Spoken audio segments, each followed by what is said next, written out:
Welcome to Stories Between Us, an anthology podcast of short, fictional stories rooted in the lives, desires, and connections of queer men, told through AI-powered voice narration.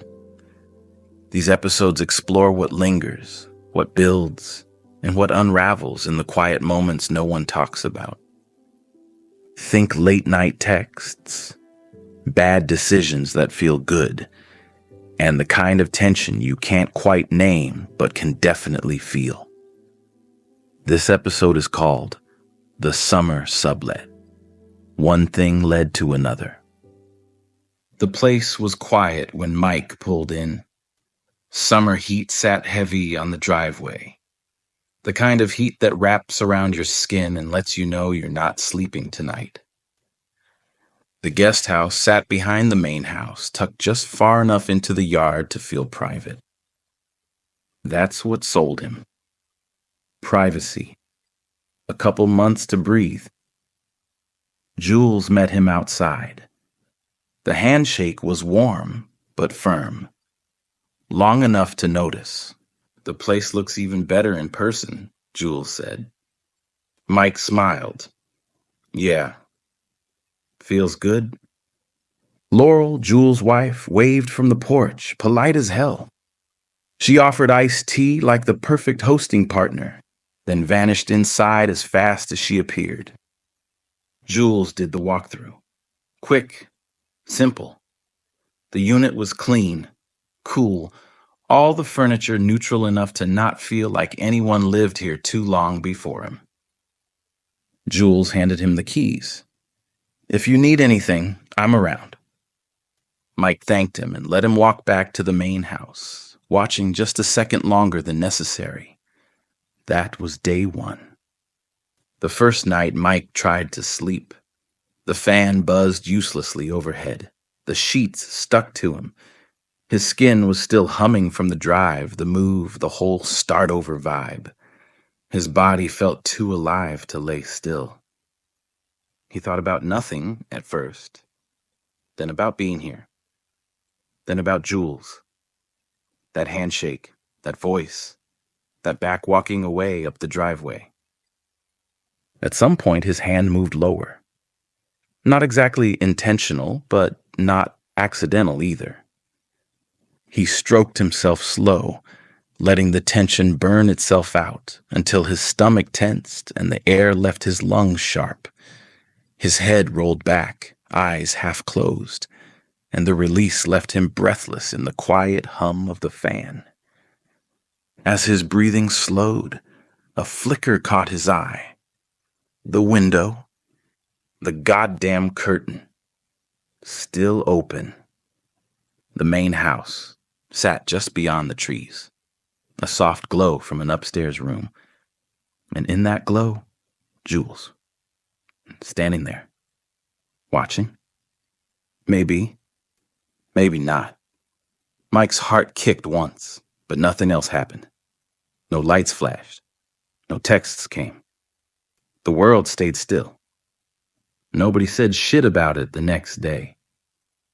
By the second afternoon, Mike stepped outside with his coffee, knowing Jules was out there, shirtless again, barefoot by the pool, stretching after swimming laps. Water slid down his back, like it belonged there. They nodded at each other like men do when pretending not to notice something very obvious. Hot one today, Jules said. Yeah. Real hot, Mike replied, keeping his eyes locked on his cup. The pool glinted between them like it was in on the joke. The third night, Laurel was gone, out visiting her sister for a few days. Jules waved him over while lighting the grill. Figured you might be tired of cooking for one. Mike sat down, the smell of flame and seasoning thick between them. The conversation stayed harmless at first. Work, life, the city. Eventually, Jules tipped the bottle as he refilled Mike's glass. You seeing anyone? Mike shook his head, eyes on the table. Nothing serious. Jules leaned back in his chair, watching him for a beat. That's surprising. Mike let out a half laugh. Yeah, well, timing's weird these days. Their legs touched under the patio table. Neither of them pulled back. Jules shifted. Not enough to move away, just enough to make the contact deliberate. The space between them got heavier. Not uncomfortable. Just charged. By the fourth day, Mike felt it every time he stepped outside. The way Jules always seemed to be around without trying. Watering plants, wiping down patio furniture, standing shirtless in the yard like it was just part of his uniform.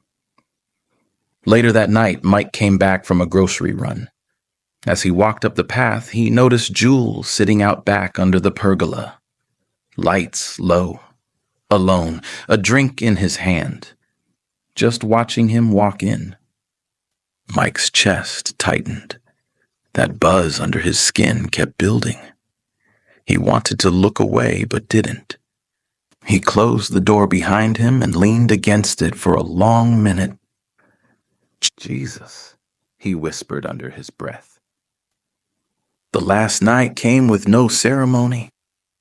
The tension had been wound tight enough by now that anything might snap it. Mike found himself knocking on Jules's door around 10. He could lie and say he was dropping off the mail or asking about trash pickup. But both of them knew better. Jules opened the door like he had been waiting. You want a drink? Mike nodded. He barely heard his own voice. Yeah. Sure. The tequila hit fast. The silence hit faster. Their eyes stayed locked across the kitchen island, air thick with everything they hadn't said. Jules stepped around the counter first. Mike didn't move. His breath caught as Jules closed the space between them and finally pressed their mouths together. The first kiss was firm, slow, testing. Mike opened into it, feeling Jules' hand slide behind his neck, pulling him in harder. Hands gripped at shirts, pulling them up and off. Skin met skin, already damp from the summer air and nerves burning off like steam. Jules pinned him gently against the counter, grinding into him slow enough to make him lose track of where his hands were supposed to go next. Fuck, Mike whispered into his mouth. The glass tipped behind them and hit the floor without breaking. Neither of them cared. They stumbled toward the living room, half laughing, half breathless. Clothes dropped piece by piece, their bodies finding each other with the urgency that comes from waiting too long. The couch caught them like it had been expecting this. Legs tangled, hands roamed. Hips rolled against each other, wet and perfect. Jules grabbed Mike's thigh and pulled him in closer. Mike let his head drop back, breathing sharp and loud as Jules moved down his body, lips dragging across his chest, his stomach lower still. The sounds filled the room. Moans, breath, skin slapping against skin, low curses between gasps. They didn't slow down. Neither of them wanted to. When it finally broke, Mike's whole body clenched, his hand gripping Jules's shoulder hard as the release took him under. Jules followed right after, the heat between them refusing to cool. After, they stayed pressed together, sweaty and full, the room spinning just enough to feel good. Jules whispered into his neck. We weren't supposed to do that. Mike exhaled slow, still holding him. Yeah, I know, but we did. The fan above them kept spinning. The night stayed heavy. Neither of them moved. It was supposed to be simple, a place to stay, a little distance, but every glance, every choice pulled them closer. Some lines get crossed slowly. Some don't feel like lines at all. That was the summer sublet. You've been listening to Stories Between Us, a series about male queer connection, tension, and everything that gets felt but not always said.